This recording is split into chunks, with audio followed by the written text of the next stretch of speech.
অতিরিক্ত বাতাসের কারণে গাছের ফলগুলো নিচে পড়ে গেছে। দেখেন অনেকগুলো ফল কিন্তু গাছের নিচে পড়ে আছে, দেখতে পাচ্ছেন। আর জর্ডানে কিন্তু এখন অতিরিক্ত বাতাস, তো বাতাসের কারণে কিন্তু ফলগুলো একদম পড়ে যায়। তারপর একটার দিক দিয়ে ভালো আছে, যেই পরিমাণে বাতাসের তুলনায় কিন্তু ফল একদম কমই পড়তেছে।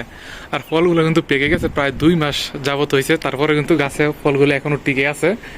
যে একটা ফল 2 মাস যাবত গাছে পেকে গাছেই রইছে, তো ওই ক্ষেত্রে তো মনে করেন নিচে গাছের নিচে ফলগুলো একদম কমই পড়ছে।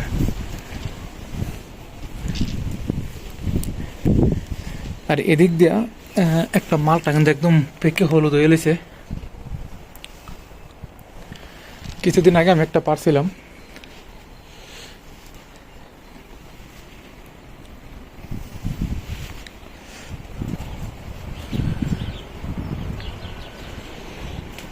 আর বাইরে কি পরিমাণে বাতাস দেখেন।